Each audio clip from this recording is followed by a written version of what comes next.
안녕하세요. 저는 서울에 살고 있는 30대 후반 여성입니다. 저는 22살 이른 나이에 남편과 결혼했어요. 저희 부부는 동갑내기 꼬꼬마 부부였죠. 너무 좋아 무턱대고 결혼까지 했어요. 양가 집안에서도 큰 반대는 없었고요. 오히려 어린 나이에 가정을 이루다 보니 지금에 와선 장점도 많았어요. 하지만 단점은 치명적이었죠. 모든 부분에서 서툴렀고, 그래서 시모에게 더 많이 휘둘렸어요. 하지만 결혼 자체를 후회하는 건 아니었습니다. 어떤 순간이 와도 남편의 1순위는 저였기 때문입니다.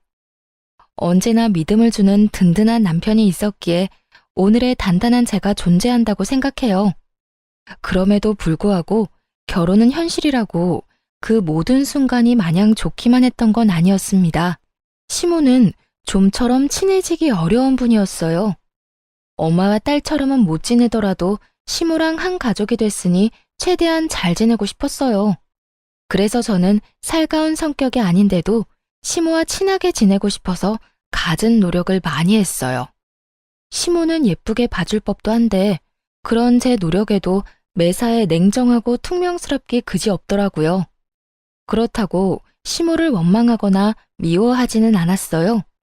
시간이 지난 지금에서야 좀 원망스럽기는 한데 그때 어린 저는 오히려 제 자신을 탓했었거든요. 스스로 내가 좀 더 야무진 며느리면 좋았을 텐데 하고 매일 자책하고 속상해했어요. 시집와서 시모한테 가장 많이 들은 말은 너는 어려서 뭘 모른다는 라는 말이었어요. 초반에는 정말 생활력 가지고도 엄청 구박받았죠. 시모는 제가 친해지려고 노력하면 할수록 벽을 두는 스타일이었어요. 제가 매년 생일 때마다 직접 끓인 미역국과 갖은 음식들을 차려줘도 시큰둥했죠. 그렇게 10년 넘는 생활을 함께 지내다 보니 웬만해서는 저도 상처받지 않았어요. 시모에게 고맙다는 그 말 한마디 듣는 데에 저는 10년이나 걸렸죠. 그래서인지 그냥 시모는 원래 저렇게 시니컬한 사람이구나 적응해버렸어요. 시모가 좀 서운하게 대해도 나한테만 무뚝뚝한 사람이 아니니까 하며 잘 넘길 수 있었고요. 시모는 남편에게도 고맙다거나 사랑한다는 말을 잘 하지 않는 사람이었거든요. 그래서인지 몰라도 남편과 저는 서로에게 사소한 거라도 표현을 더 잘했던 것 같아요. 서로에게 부족한 결핍 같은 걸 굳이 말하지 않아도 느끼고 있었으니까요. 무엇보다 남편이 시모를 언제나 가족처럼 챙겨줘서 고맙다고 말해줄 때면 저에겐 그게 너무나 큰 힘이 됐죠. 이제 40대를 바라보는 저도 이젠 살림왕이 됐고 시모도 예전처럼 저를 혼내거나 윽박지르진 않았어요. 어쩌면 어릴 때는 어린 마음에 시모에게 무조건 잘 보이고 싶었고 예쁨 받고 싶어서 노력하는 바람에 더 못 친해졌는지도 몰라요. 나이 들수록 좋은 모습만 보이려고 애쓰지 않고 오히려 가식 없이 자연스럽게 지냈죠. 제 주변만 둘러봐도 시댁이랑 안 싸우면 다행이었지 시모랑 엄청 살갑게 지내는 사람들은 몇 없더라고요. 그래서 저는 이 정도면 그 흔한 고부 갈등 없이 평범하게 잘 살고 있구나 싶었어요. 그러다 결혼 10년 만에 저와 시모의 관계에는 큰 변화가 생겼어요. 처음에는 제게 살갑게 대해주기 시작했죠. 그 변화의 계기는 바로 해외여행이었어요. 저희 부부는 사는 게 빠듯해서 신혼여행 이후로 해외여행은 따로 가보지 못했어요. 가까운 국내 여행도 마음 먹고 가도 아주 짧게 1박 2일 정도 다녔죠. 그래서 저희는 결혼 10주년 기념으로 해외여행을 계획했어요. 그런데 저는 이왕 떠나는 거 양가 부모님도 함께 모시고 여행 가고 싶더라고요. 그런데 막상 제가 고집했는데 저희 부모님은 일정 맞추기도 어렵고 해외까지 먼 길 떠나고 싶지 않다고 거절하셨어요. 가족여행은 가까운 국내로 가고 싶으시다고 다음을 기약했죠. 의외로 무뚝뚝한 시모가 무조건 같이 가고 싶다고 좋아했고요.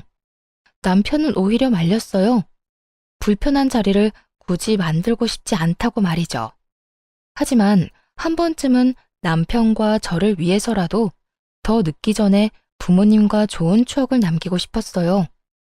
낯선 타국에서 저와 시모는 정말 모녀처럼 잘 지냈어요. 시모는 여행 내내 평소보다 싱글생글 아주 기분 좋아 보였어요. 저는 여행이 주는 좋은 에너지를 그때 비로소 알게 됐네요. 이상하게도 시모가 엄청 즐거워하니까 저 또한 몇 배로 더 즐겁더라고요. 그래서 자주는 못 떠나더라도 적어도 5년에 한 번은 이런 시간 갖자고 말했어요. 그랬더니 여행 마지막 날 시모가 감동의 눈물을 흘려서 정말 깜짝 놀랐죠. 어머님, 왜 그러세요? 우세요? 아이고, 정말 내가 주책이다. 나도 나이가 들긴 들었나 봐. 참으려 해도 도저히 눈물을 참을 수가 없네. 어머님, 혹시 어디가 불편하신 거예요? 불편하긴. 너무 기분이 좋아서 그런다. 내가 며느리 잘 둬서 이런 호강을 하네. 너 아니었으면 이 늙은이가 어디 이런 바깥 세상 구경이나 했겠니? 지금껏 표현은 잘 못했지만 내가 너한테 정말 고마워. 솔직히 너희끼리 여기 왔어도 상관없었을 건데 너무나 당연하게 나도 함께 여행 가자고 해서 얼마나 기뻤는지 몰라. 며느라, 정말 고맙다. 이 추억은 내가 평생 가슴에 두고두고 간직하마.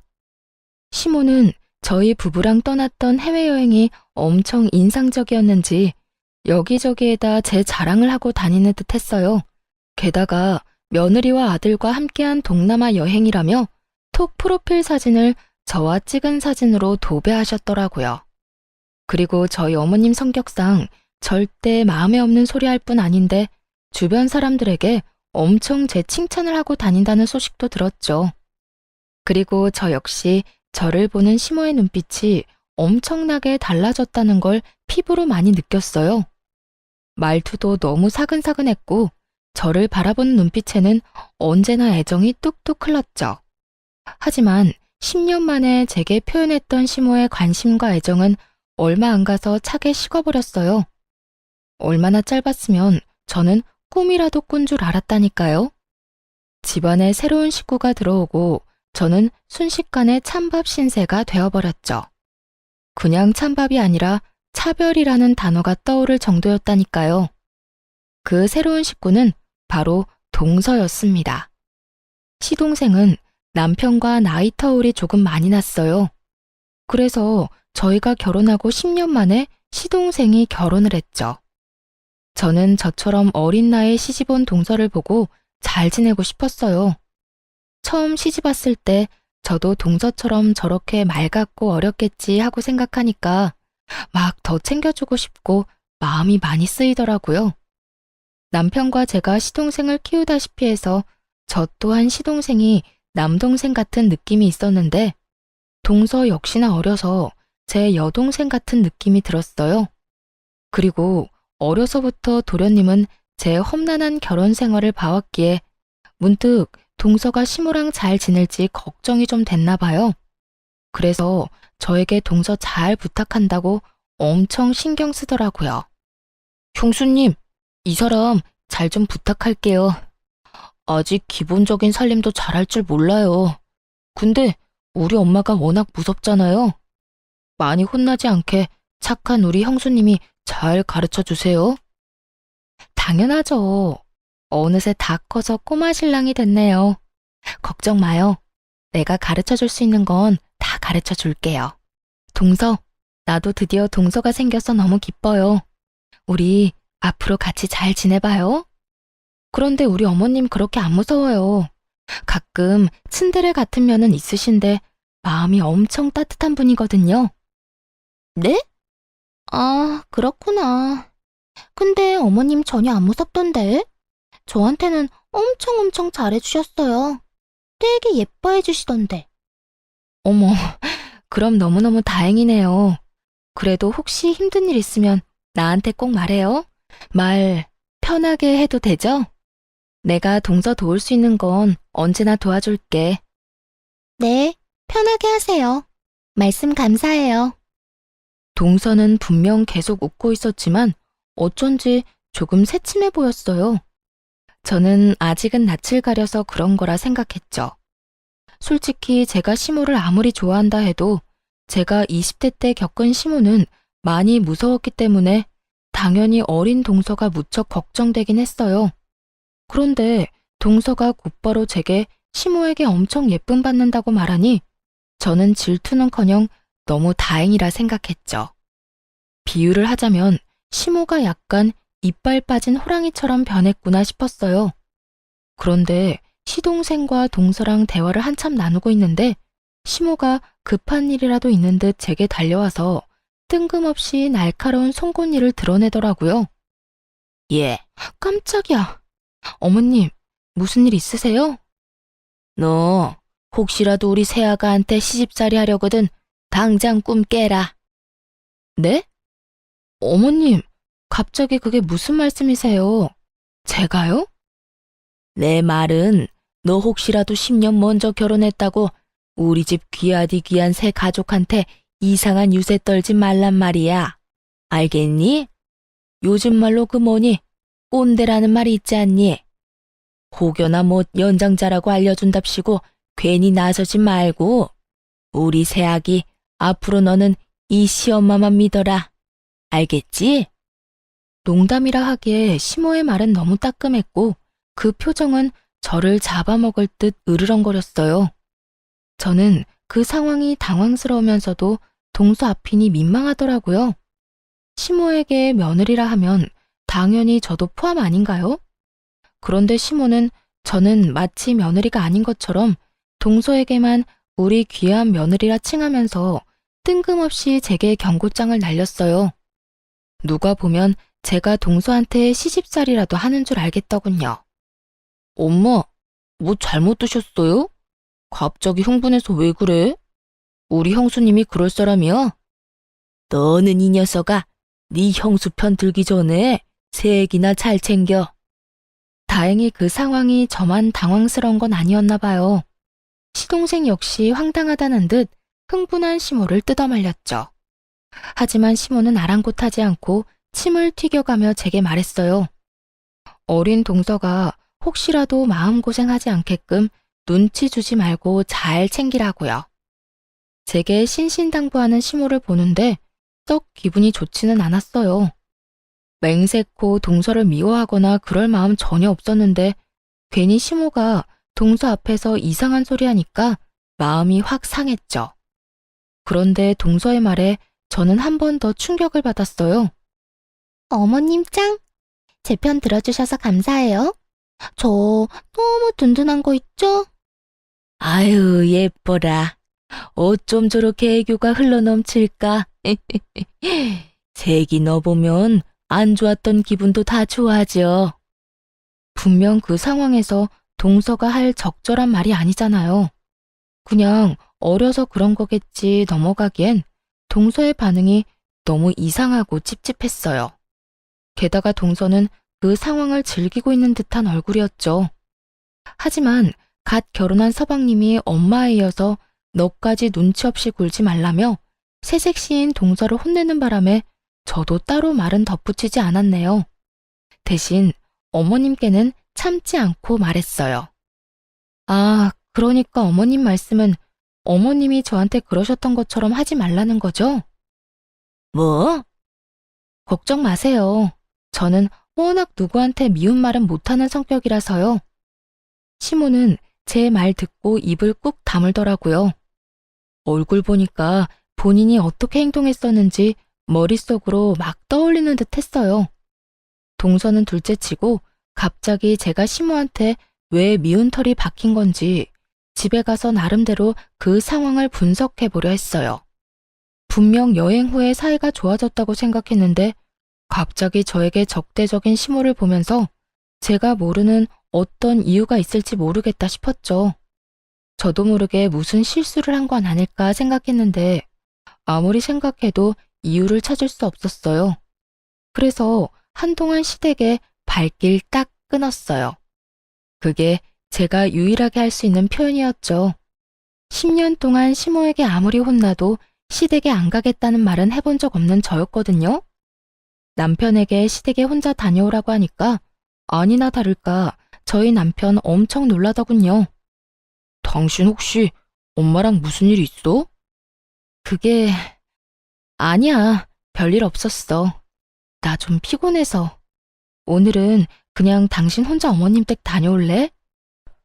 그래, 푹 쉬고 있어. 그 대신 무슨 일 있으면 나한테 꼭 말하기다. 알겠어. 남편이 무슨 일 있냐고 묻는데 딱히 꼬집어서 말할 게 없더라고요. 아니, 어머님이 나를 갑자기 이유 없이 미워하는 것 같고, 새로운 동서는 나를 별로 안 좋아하는 것 같다고 말하기엔 너무 유치하고, 제 주장을 뒷받침할 만한 것도 없잖아요.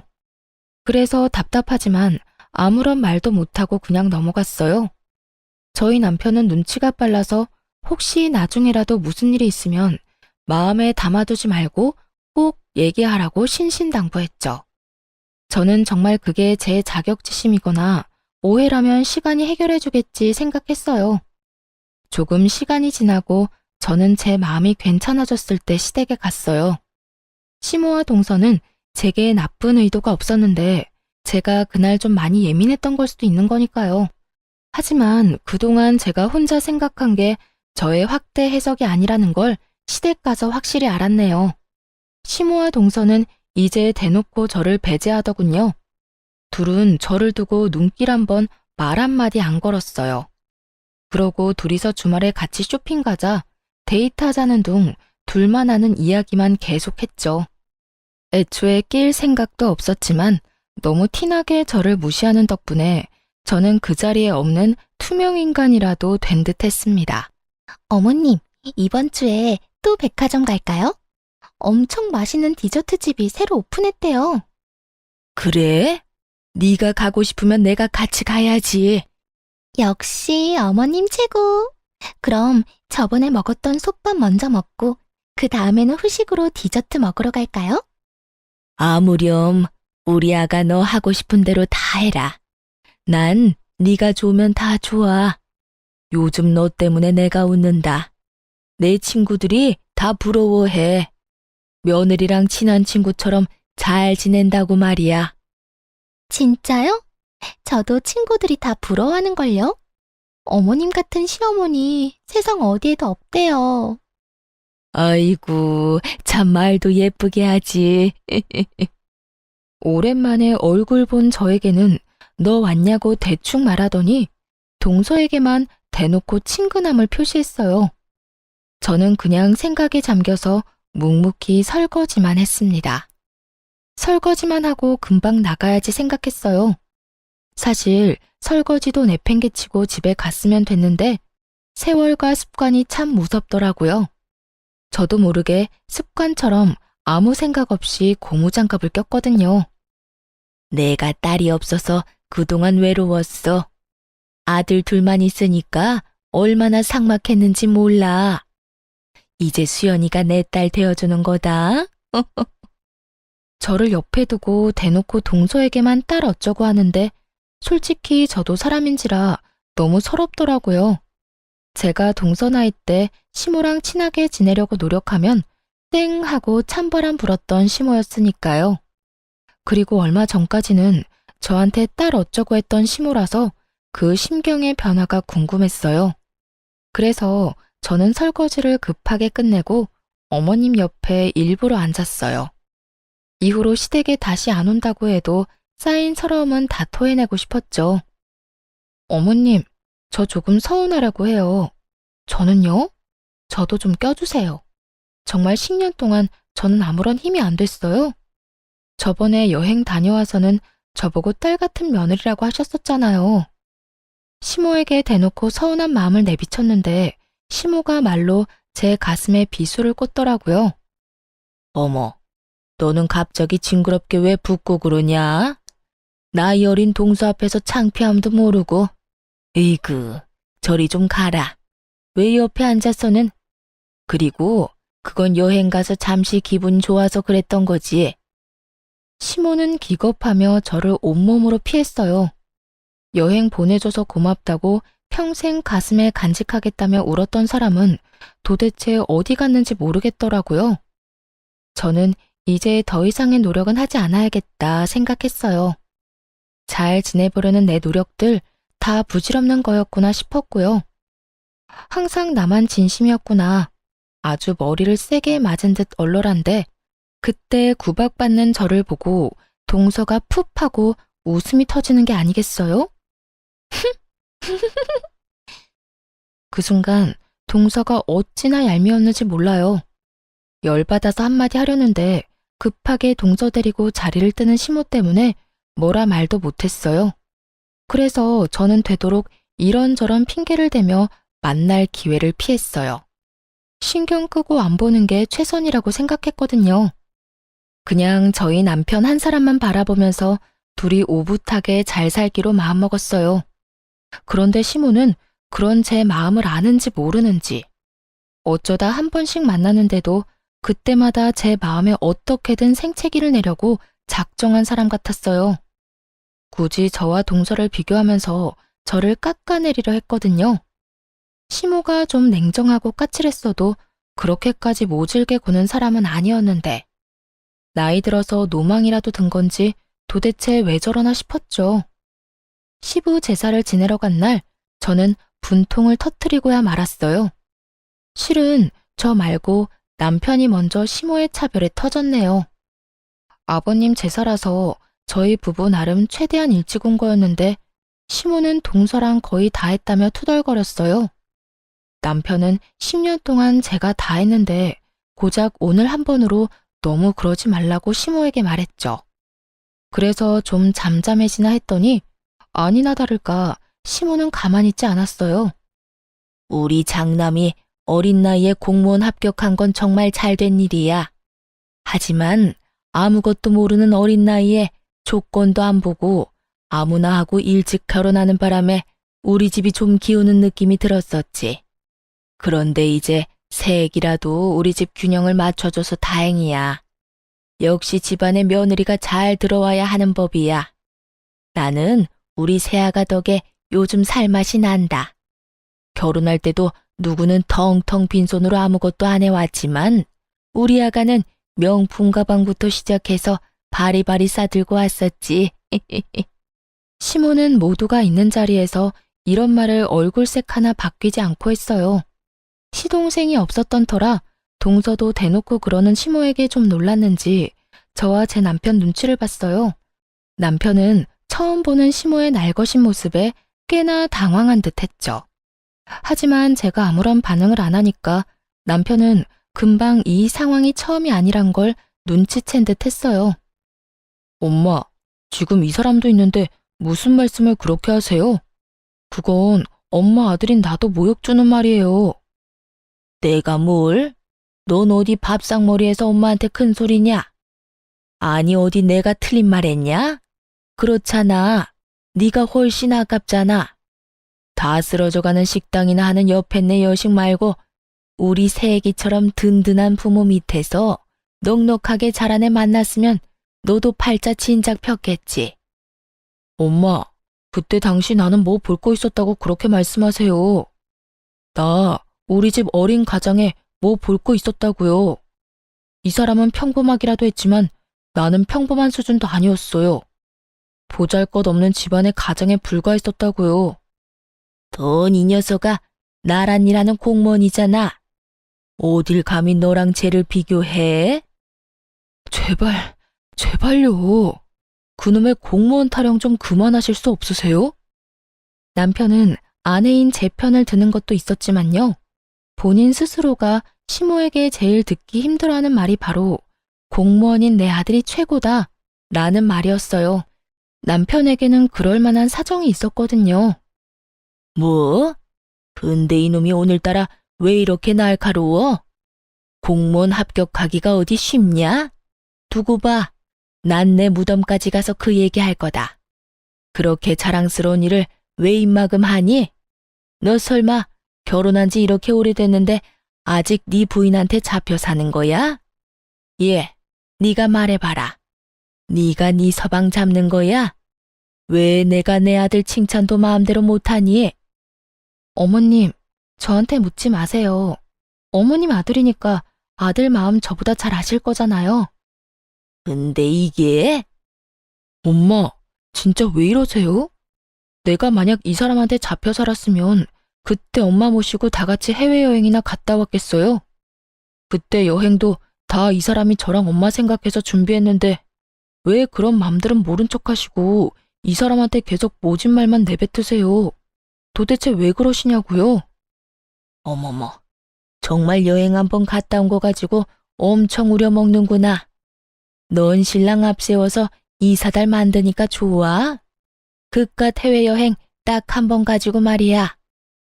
엄마, 정말 마지막으로 말씀드리는데 더 이상 후회할 행동하지 마세요. 내가 쟤한테 뭐가 아쉬워서 후회를 해? 참나. 저 사람한테 막대하는 거 저 더 이상 못 참아요.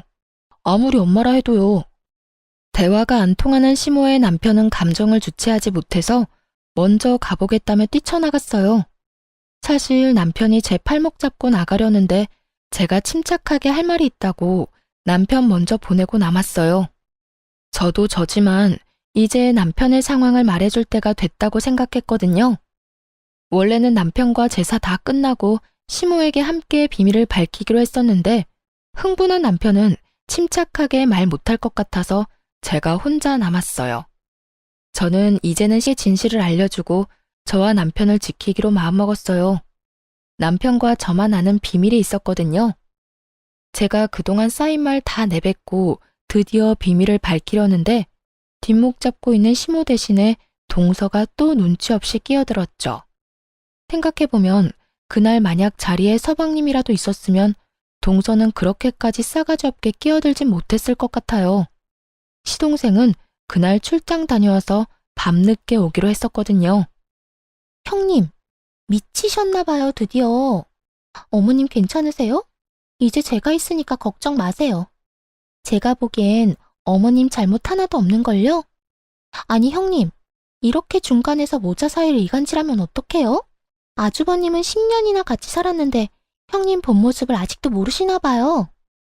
아이고, 우리 새끼 말 잘한다. 시모는 나서서 자기 편드는 동서를 두둔했어요. 동서는 저번 일로 제게 앙심을 품었는지 아주 눈에 도끼가 피어오르더라고요.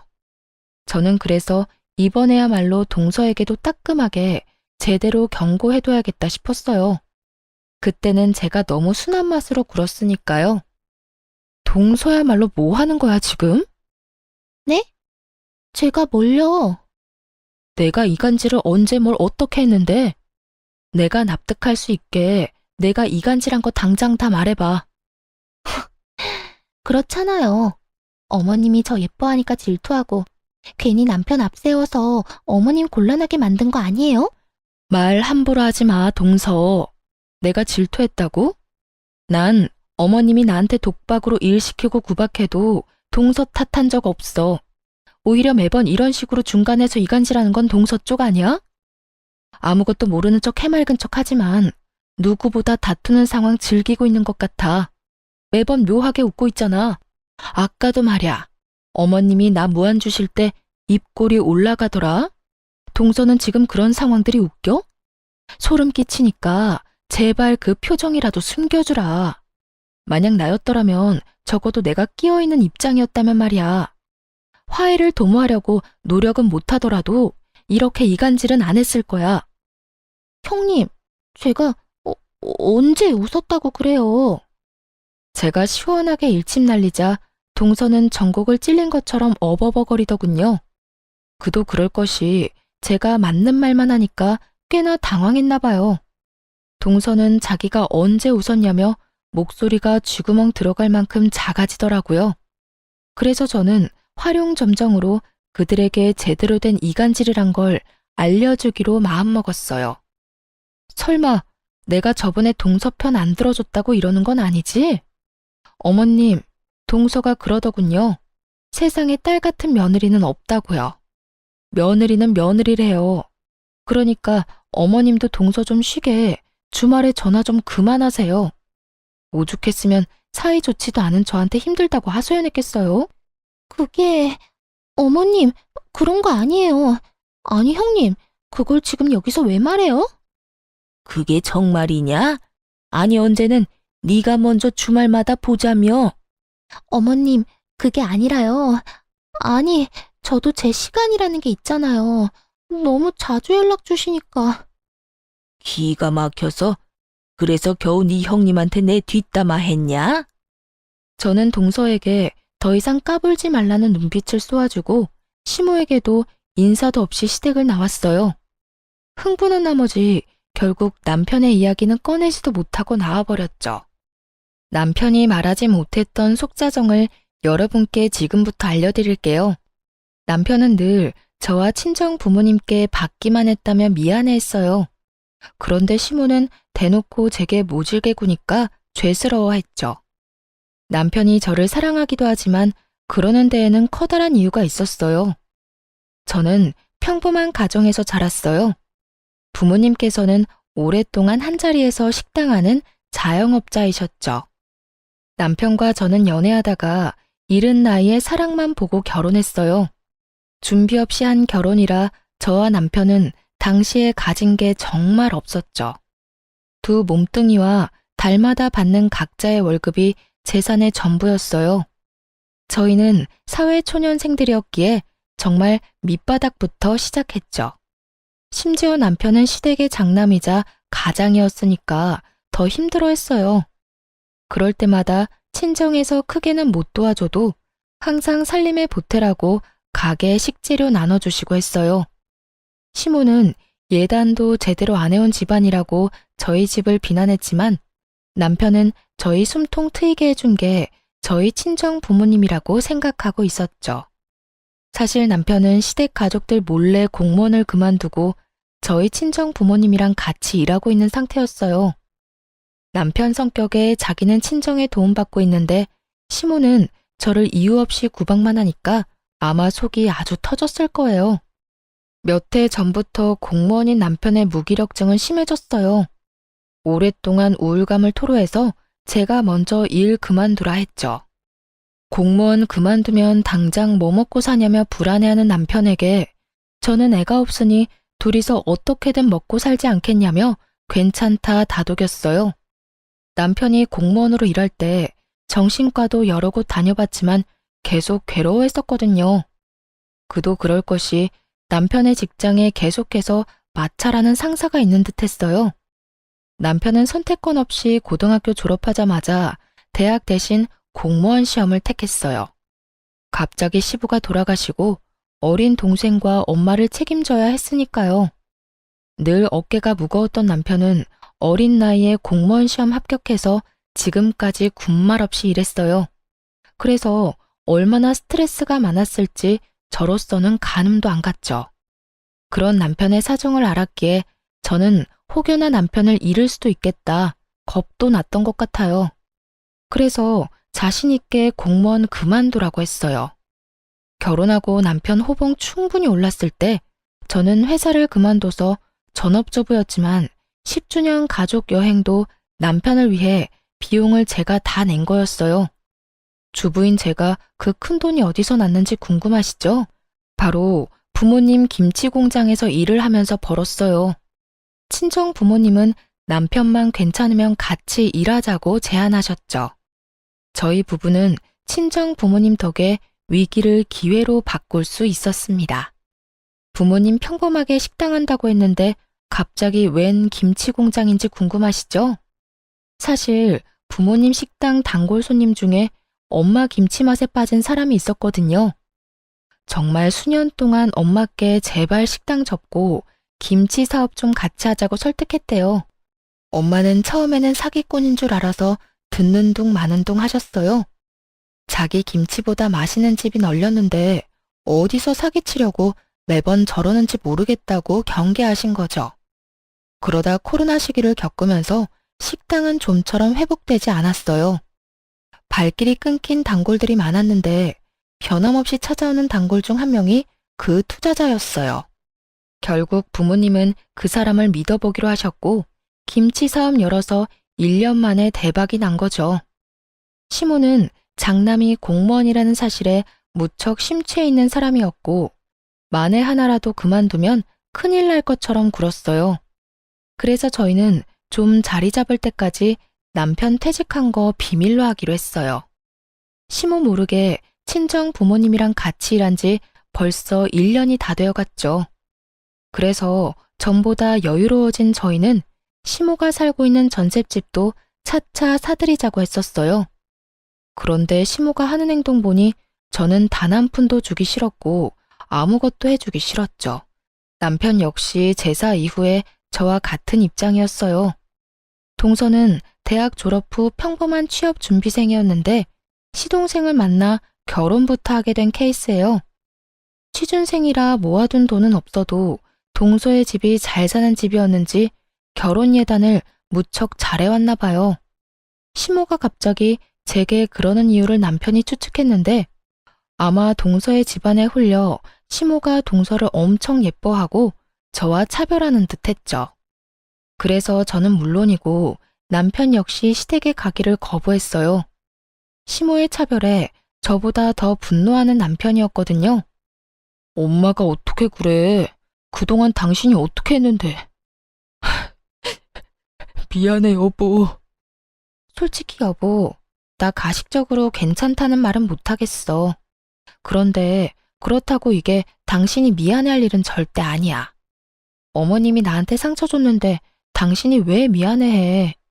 그리고 엄청 못된 남편이었으면 구박받아도 무조건 시댁 가라고 했을 텐데 당신은 나한테 단 한 번도 그런 적 없잖아.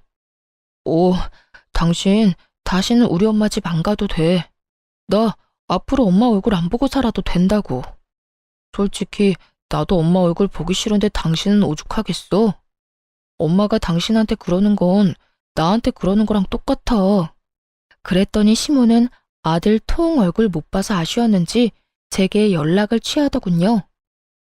혹시 우리 장남한테 무슨 일이 있냐? 동네 전화도 안 받고 얼굴 안 본 지도 오래됐고. 아니 너라도 나서서 나한테 연락해서 내 아들 소식 전해주고 해야지. 이건 뭐 며느리인지 남인지 모르겠구나. 어머님이 먼저 저한테 남보다 못하게 대하셨으니까요. 어떻게 그때 그런 일 있었는데 사과 한마디 없이 아무 일 없었다는 듣고세요? 어머님이 저를 대놓고 미워하는데 남편 마음은 괜찮겠어요? 저 이제 어머님 전화 와도 안 받을 거예요. 이만 끊겠습니다. 제가 퉁명스럽게 전화를 받자 갑자기 수화기 너머로 동서 목소리가 들렸어요. 벌써 둘이서 화해했는지 또 같이 있는 모양이더군요. 시모 대신 제 전화를 받겠다고 나서더라고요. 형님, 제가 듣다 참을 수 없어서 말해요. 어머님한테 왜 이렇게 건방지세요? 뭐라고? 지금 동서가 끼어들 일이 아니야. 어디 감히 전화를 바꿔봤니? 너 정말 개념도 예의도 아주 밥 말아먹은 애구나. 말 함부로 하지 말죠. 제가 어머님 딸이나 마찬가지라서 직접 나서는 거예요. 그리고 솔직히 결혼한 지 10년이 넘었는데 형님 아직도 애가 없는 것도 너무 이상해요. 사실대로 말해봐요. 무슨 문제 있죠? 혹시 그때 말하려던 비밀이 임신 관련 비밀 아니에요? 아니, 진작 손주라도 안겨드렸어야지 어머님이 예뻐하죠. 예뻐할 일을 했으면 어머님이 이러셨을까요?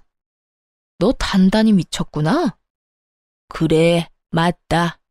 예뻐할 구석이 없어, 쟤는. 얘, 너 병원은 가봤니? 미친 건 너야. 어디 우리 장남대를 끊으려고 해? 동서와 시모는 한 전화기에 대고 동시에 저를 공격했어요. 임신 이야기는 여자라면 누구에게나 예민한 주제인데 그렇게 함부로 얘기하는 동서를 보고 일반적인 사람은 아니구나 싶었죠. 저는 너무 기가 막혀서 전화를 확 끊어버렸습니다.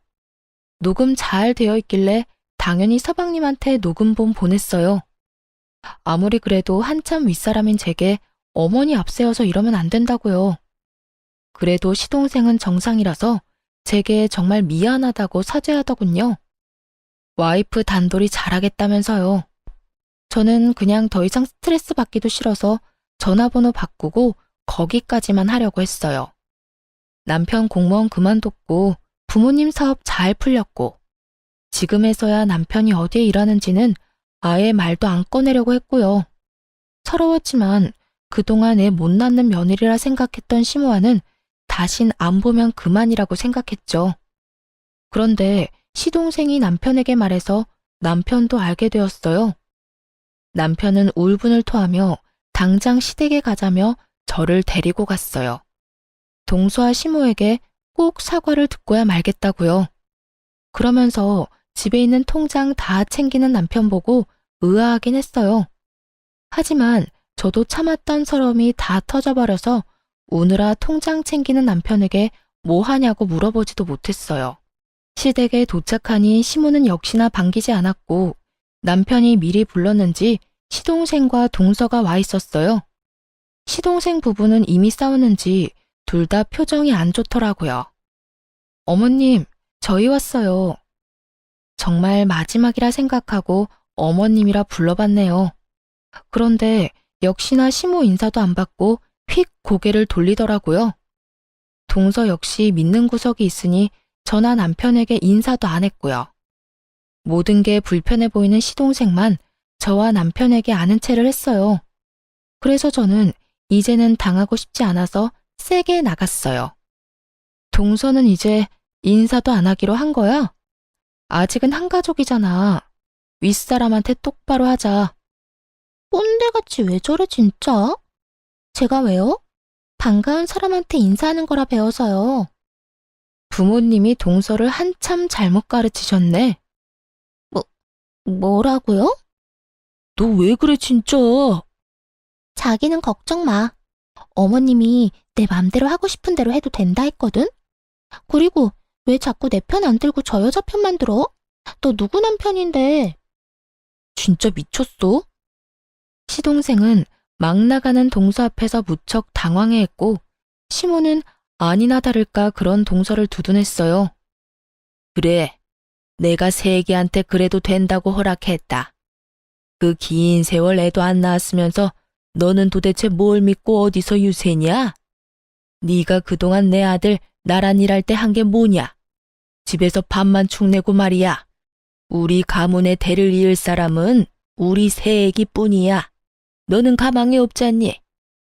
남편은 시모의 막말에도 동서의 시건방짐에도 전처럼 흥분하지 않았어요. 저도 피가 차게 식었지만 남편이 손을 잡길래 더 이상 나서지 않고 가만히 있었어요. 엄마, 고정하시고 제가 긴히 드릴 말씀이 있어서 왔어요. 엄마 전셋집 말이에요. 이제 그 집 살 수 있어요.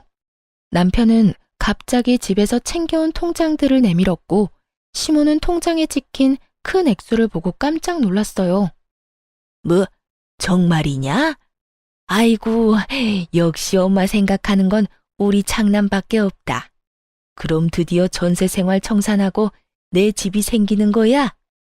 그런데 이게 금액이 많냐? 아니, 공무원 월급으로 가능한 액수가 아닌데, 장남 너 이 돈 다 어디서 난 거냐? 너 복권이라도 당첨된 거야? 응? 그런데 같이 통장 들여다보고 놀라던 동서가 이상하게 점점 표정이 안 좋아지더라고요.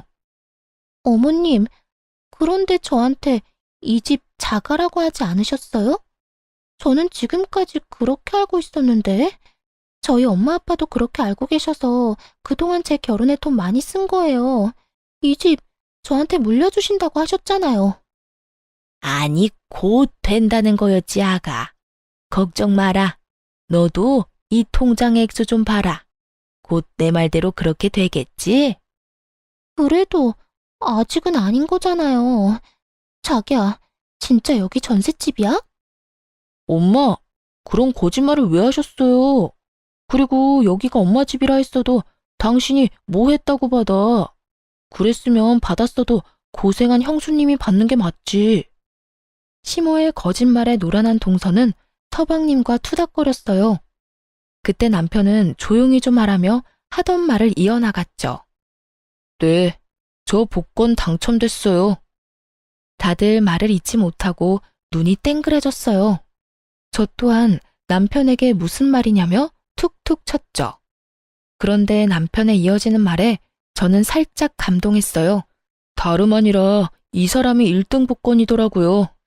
이 사람 덕분에 나 공무원 그만두고 여기까지 왔어요. 뭐? 공무원을 왜 그만둬? 너희년, 넌 이미 알고 있었지? 설마 저번에 말하려고 했던 비밀이 공무원 그만뒀다는 거야? 네, 맞아요.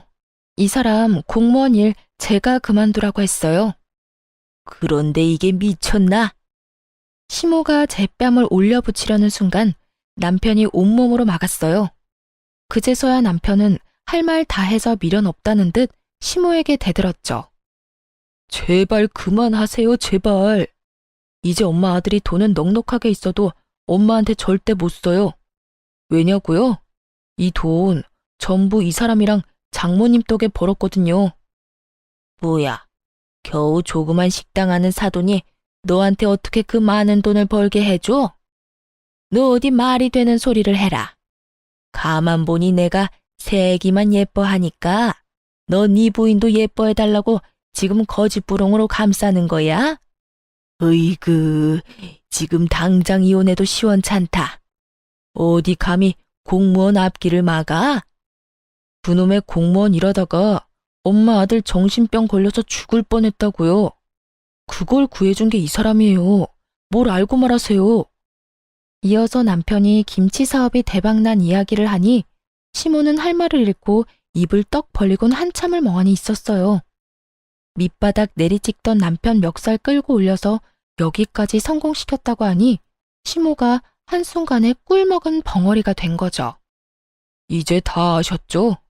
엄마한테 장남해 해드릴 건 이제 없어요. 아들, 그러지 말고 내 말 좀 들어봐. 엄마가 잘못했다, 응? 예, 아가, 그동안 많이 서운했지? 내가 잠시 심술 부린 거야. 그 정도 늙은이 심술은 이해해 줄 수 있는 거지? 냉담한 저와 남편의 반응에 시모는 말 그대로 정말 땅을 치면서 후회했어요. 바닥에 엎드려 흐느끼며 잘못했다고 사과하더군요. 하지만 그런 모습에도 남편은 흔들리지 않았어요. 지금까지 하신 것도 충분히 용서 못하지만요, 엄마. 아이 얘기까지 꺼내서 공격하는 거 너무 비겁했잖아요. 그동안 우리가 애 못 낳는 이유가 뭔지는 아세요? 다 나 때문이라고요. 사실 남편은 한 아이의 아빠가 되는 것도 많이 두려워했었습니다. 시부 일찍 돌아가시고 한 가정의 가장이었기에 남편은 항상 사람 일 어떻게 될지도 모른다고 생각했었어요. 또 공무원 일하는 자신이 많이 불안정하게 느껴지니 아이 만들기를 거부했죠. 그래서 지금까지 아이를 안 낳았어요. 저는 낳고 싶었지만 남편이 원하지 않으면 딩크족으로 아이 없이 남편과 둘이 사는 것도 나쁘지 않다고 생각했거든요. 그런데 시모는 아무것도 모르고 애 못 낳는 며느리라고 저를 모함하니 남편이 미치고 팔짝 뛸 노릇이었던 겁니다. 시모는 악어의 눈물 조금 흘리다가 자기가 원하는 대로 상황이 흘러가질 않자 정신 못 차리고 이렇게 말했어요. 그깟 김치 사업 돈맛 조금 봤다고 뭐가 달라지냐? 못된 네가 내 아들 꼬셔서 지금 이 사달 만든 거지? 저는 어머님이 진심 어린 사과하면 시간이 많이 흐르고 난 뒤에 저희 관계도 조금이나마 괜찮아질 거라 희망을 가졌어요. 그런데 여전히 제 탓을 하시네요. 그동안 제가 어머님께 잘해드린 시간이 너무 아까워요. 저희 그래도 10년이면 가족 아니었어요? 저는 오늘 남편이 어머님 편 들었으면 남편이랑도 이혼했을 거예요. 그 정도로 어머님이 제게 너무했다고요. 그런데 남편이 제 편이라서 얼마나 다행인지 모르겠네요. 그리고 너 동서라고 부르기도 싫다. 새파랗게 어린 게 어디서 분탕질이니? 너 백수잖아. 언제까지 네 부모님이 도와주시겠어? 뭐 하시는 분들인지는 모르겠다만 앞으로 똑바로 살아. 아님 너도 10년 후에 나처럼 시댁에서 팽당하고 내꼴난다. 뭐라고요? 난 당신처럼 멍청하게 안 당해. 야, 아까부터 내 와이프한테 함부로 말하지 마. 내 동생 부인이라서 내가 겨우 참은 거야. 너 정말 사람 보는 눈 없다. 어떻게 저런 천박한 여자랑 결혼한 거야? 형, 내가 미안해. 형수님, 제가 대신 죄송합니다. 동서는 시동생한테 가만히 있을 거냐고 사과를 왜 하냐며 소리를 고래고래 질렀어요. 내가 살면서 형 도움 얼마나 받았는지 다 아는 네가 이러면 안 되지. 당장 우리 형수님한테 사과드려. 너 이런 애인 줄 알았으면 나 너랑 결혼 안 했어. 왜 이렇게 독해? 우리 엄마한테 배운 거야? 자기 정말로 미쳤어? 내가 사과를 왜 해? 가만히 있지 말고 어머님이 말해봐요. 저 어머님만 믿었다가 이렇게 바보 됐잖아요. 그리고 왜 거짓말했어요? 집 자가라며. 이제는 장남한테 팽당해서 집도 못 사겠네요. 저한테 뭐 다른 거 주실 건 있으세요? 아니, 근데 너는 왜 이렇게 끼어들 자리 구분을 못하니? 언제는 다 내 맘대로 하라면서요. 동서는 차가운 시동생의 반응에 울컥했는지 시모에게 달려들어서 왜 거짓말했냐며 따져 물었어요. 그런 동서를 보고 시동생은 안 되겠다 싶었는지 거칠게 끌고 시댁을 나섰어요. 시모는 나가는 순간까지 발악하는 동서를 보고 어디 저 싹수노란 게 버릇없이 날뛴다며 욕을 퍼부었어요. 그러면서 다시 은근슬쩍 저희 부부에게 기대려 했죠. 하지만 저희는 냉담하게 끊어내고 시댁을 나섰습니다. 남편은 끝낼 때 똑바로 끝내야 한다며 시모의 전셋집, 이번 전세 계약이 끝나면 알아서 살 집 구하시라고 선언했죠. 아니, 갑자기 그게 무슨 소리야? 집도 안 사주고 전셋집 계약도 안 해주면 난 어디서 살라는 거야? 그동안 편히 사셨잖아요. 저는 아들 돌이 다 했어요. 복지센터 가서 수급자 집 알아보시던가요. 그렇게 못해. 내가 왜? 그 전셋집 이 사람이랑 저 없는 돈 모아서 같이 구해드린 거예요. 좀 더 나은 환경에서 지내셨으면서 무리해서 구해드린 거라고요. 이 사람 마지막으로 퇴직할 때 퇴직금 보탠 건데 온갖 미움받고 구박받은 시어머니한테 그걸 줄 순 없잖아요. 뭐라고? 아이고, 난 그런 줄도 모르고. 아가, 미안하다. 정말 미안해. 시모가 제 바짓가랑이 잡는데 하나도 불쌍하지 않았어요. 그동안 이런 사람한테 진심으로 대했던 제 자신이 더 불쌍하게 느껴졌죠. 남편은 공무원 일보다 저희 부모님과 하는 김치 공장 일이 적성에 맞는지 요즘 아주 날아다녀요. 저희 엄마 김치 공장에는 아빠가 사장으로 계시고 저희 남편이 부사장으로 있어요. 저희 가족 열심히 김치 담그고 공장 직원들과 함께 열심히 일하다 보니 해외 계약권도 생기고 규모도 더 커져서 직원 늘리고 바쁘게 살고 있습니다. 당장 돈을 소비하는 기쁨은 없지만 통장에 차곡차곡 쌓이는 재미는 느끼고 있어요. 시동생은 그 후로 동서와 바로 이혼해버리더라고요. 동서라는 여자는 시동생의 이혼 선언에 엄청 울면서 붙잡았대요. 알고 보니 그 여자의 집안도 없는 살림이었는데 시모집 하나 받겠다고 잘 보이려고 이것저것 무리해서 해온 모양이었나 봐요.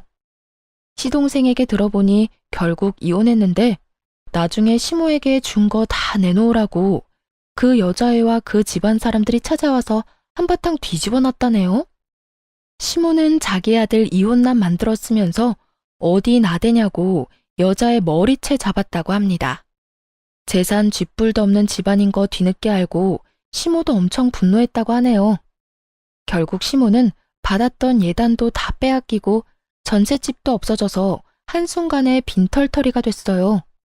아쉬울 게 많은 시모는 뒤늦게 저희 남편에게 얼굴 좀 보고 지내자며 다시 예전처럼 지내고 싶다고 찾아왔어요.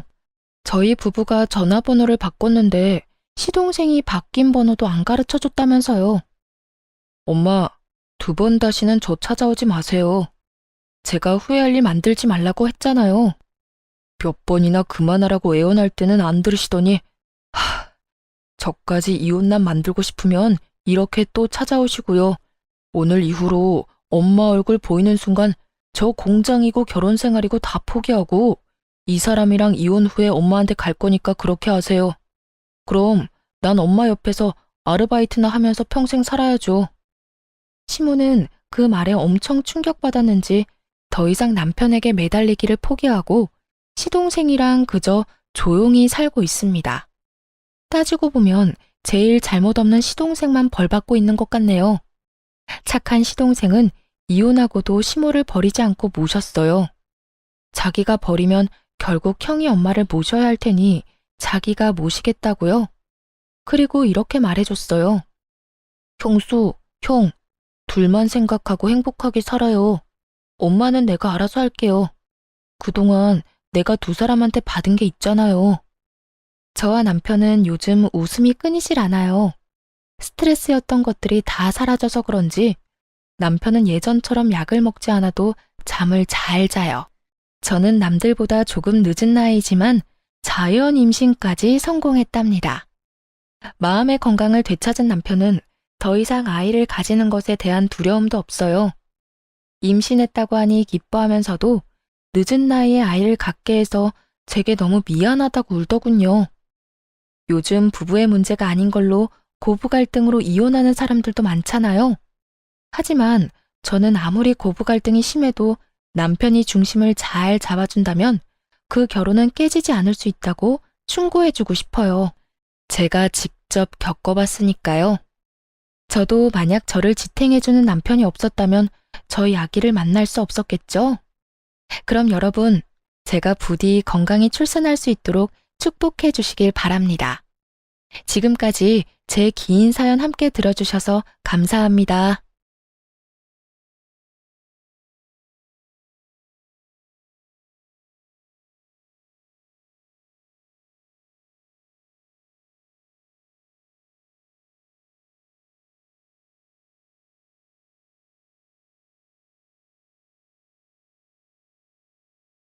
안녕하세요.